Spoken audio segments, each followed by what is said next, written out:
Hello and welcome to this episode of Shatter Dice Reviews, and today's board game review is Warhammer 40,000 Lost Patrol. Warhammer 40k Lost Patrol is a game for 2 players by Games Workshop.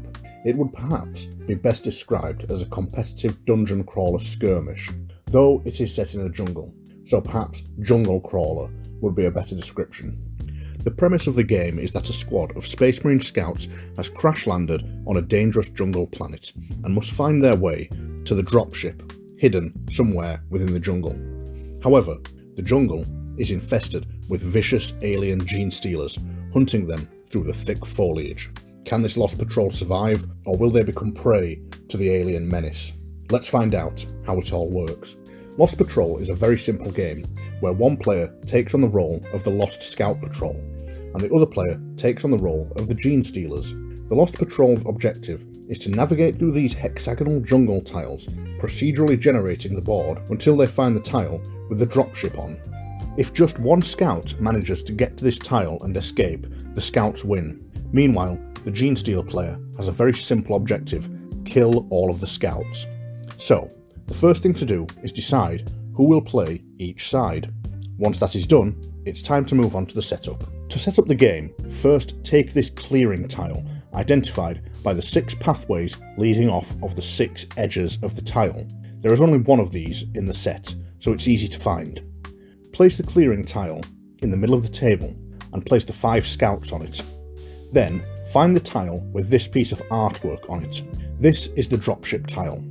Set it aside for now, and then shuffle all remaining tiles into a stack and place them face down. Then place the dropship tile at the bottom of the stack. That's it. No character cards or equipment or search decks. The game takes less than 5 minutes to set up. So how does it play? It's a coin with 2 sides. Let's start by looking at the scouts. The Scout Patrol consists of 5 models: a sergeant, 3 regular scouts, and the heavy trooper, armed with this massive heavy bolter.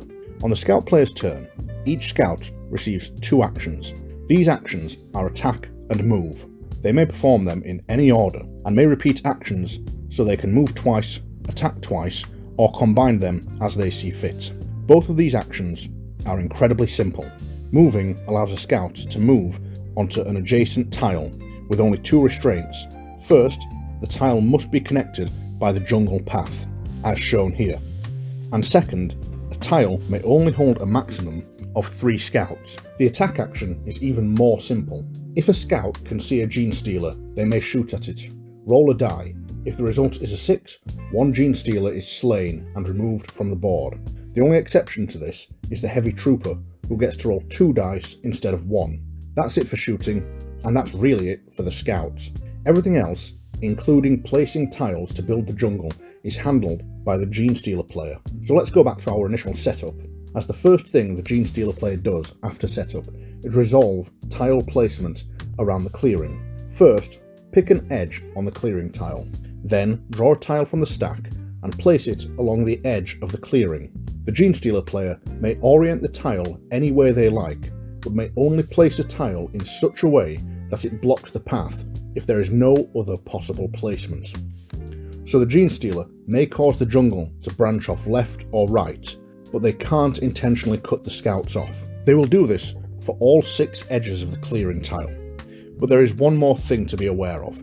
If ever a tile is drawn with this straight path artwork on it, where the jungle path runs directly across the tile, then after it has been connected to the board, a scout may see further down this path, meaning the Gene Stealer player must draw another tile and connect it to the straight path tile. They continually do this until the path bends out of sight of the scouts. This means the initial setup won't necessarily look like this, and may look more like this. After this first round of tile placement, the game begins, and the scouts may take their actions.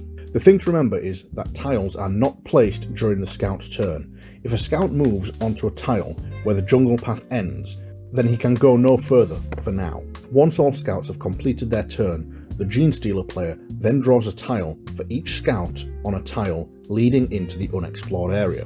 Just like before, jungle paths are connected until either the scout cannot see along it or a tile is drawn that must block the path. Once all the new tiles are placed, the Genestealer player then removes any tiles that are out of sight of all scouts. This is probably the most complex rule in this game, as it is not quite as simple as checking which tiles are not within sight of any scouts.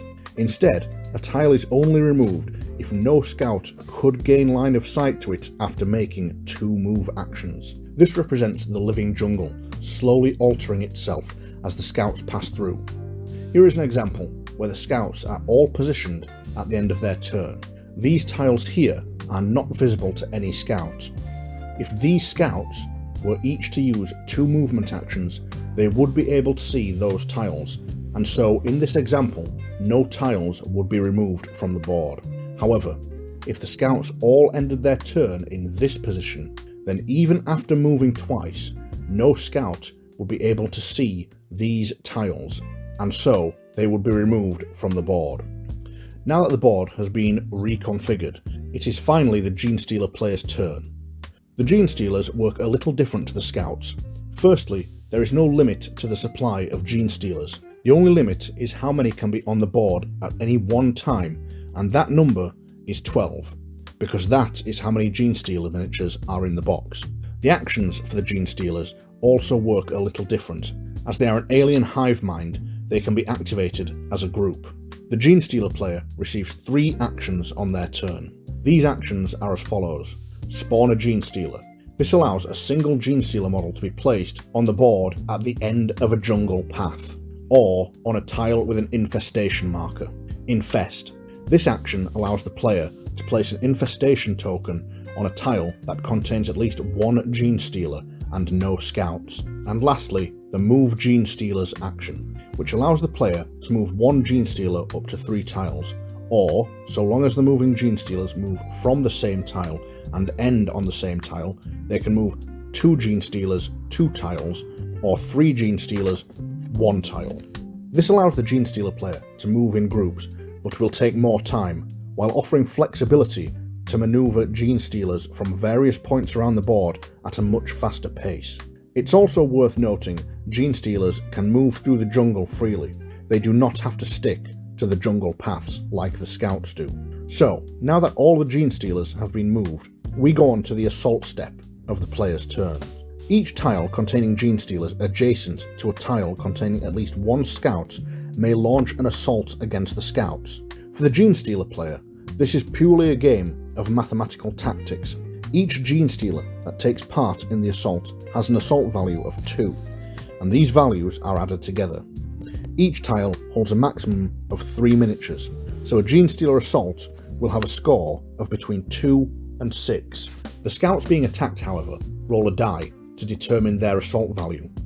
As the game uses d6s, this gives a score of 1 to 6, so being assaulted by 3 Genestealers is almost certain death for the scouts, right? Wrong. The scouts have a trick up their sleeves, and that is their sergeant. If the scout sergeant is involved in the assault, they add 1 to the die results. And what's more, if the heavy trooper is not on the tile being assaulted, but has line of sight to that tile, then he provides supporting fire and adds another +1 to the die roll. So this is still a tough fight, but the scouts can win out against 3 Genestealers. However, if a scout is on a tile by themselves and are assaulted by a Genestealer, they suffer a -1 penalty to their die results, so it's best not to spread out into the jungle, or you will soon find your scouts being picked off with ease. So this is the basics of the gameplay. The Genestealer player has a lot more certainty on their rules, as they don't roll dice, but of course they lack the ability to shoot, allowing the scouts to pick them off at safe distances.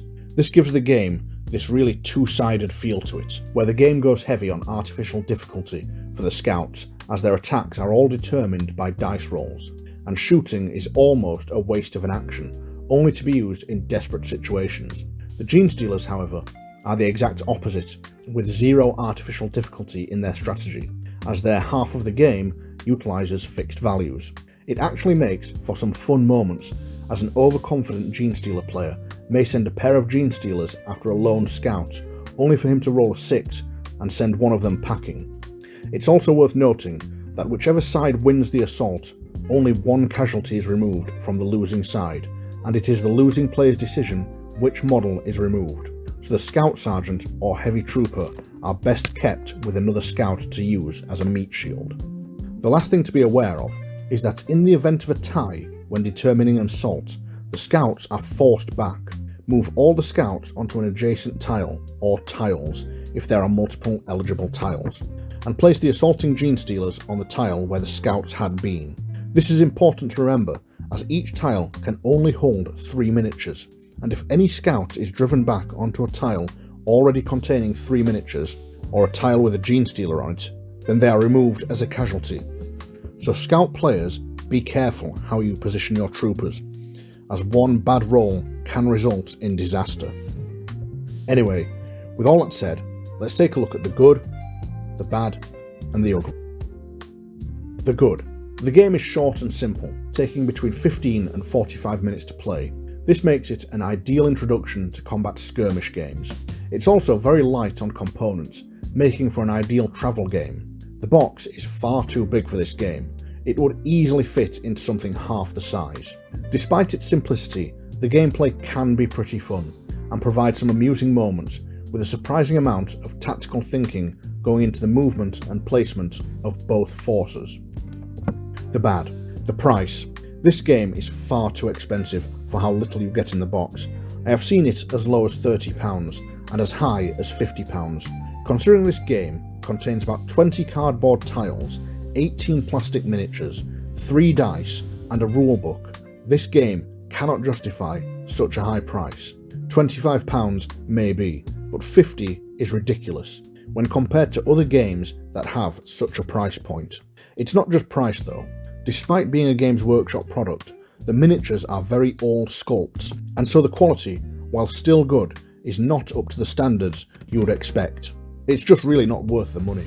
From a gameplay point of view, the game lacks depth and character, with a distinct lack of specialist equipment or abilities, so it can be a little bland when it comes to the theme. This is a Warhammer 40k setting, and yet, if you replace the miniatures, this game could be any setting you want. Star Wars, Aliens, Starship Troopers, even a fantasy setting with a band of archers being hunted by orcs.